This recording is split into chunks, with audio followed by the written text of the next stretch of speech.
A lot of people hear separation of church and state and think it's anti-religion, but actually it protects everybody no matter what you believe in. And in 2025, we saw and are seeing a lot of moments where that protection really matters. In this video, I will tell you about a few of these moments and show you how they affect younger kids, Gen Alpha, growing up now. One major case this year was Oklahoma trying to open a taxpayer-funded religious charter school. The Supreme Court tied 4-4, which kept the school from opening for now.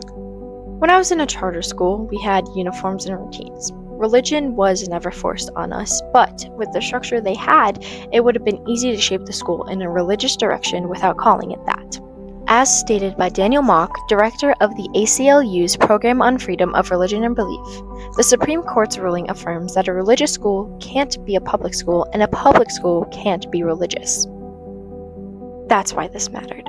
Non-religious and religious people protecting kids from being pressured into religious environments.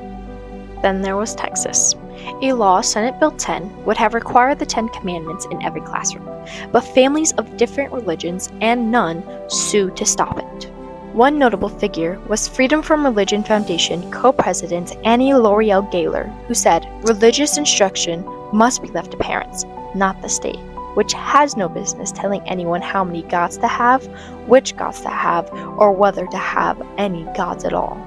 Seeing all those families working together in Texas was amazing.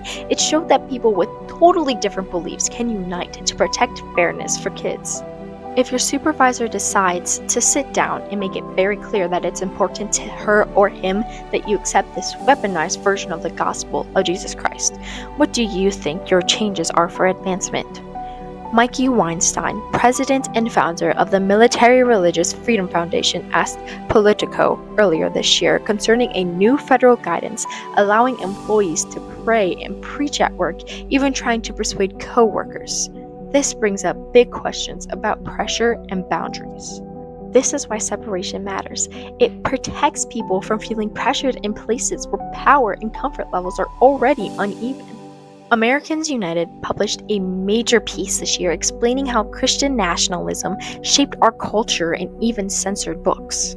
According to Bruce Gurley from Americans United, Banned Books Week was impactful. During the first 2 decades of the century, censorship attempts declined to around 300 titles challenged annually.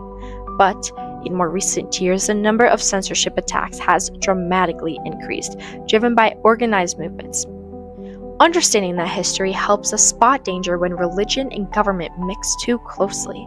I also want to explain why I care about this. Not just as something happening in the news, but something happening in my own life. I go to a religious college, but I'm not religious. And I'll be honest, I was nervous. I worried that I might feel pressured to fit into something I didn't believe. But instead, something else happened. The school respected my choice. They let me decide what direction I wanted to take, and nobody treated one path as better than the other. I learned that real faith, real belief, can only grow when it's chosen freely, not when it's required. Religious students deserve the space to practice their faith, and non-religious students deserve the space to explore their values too.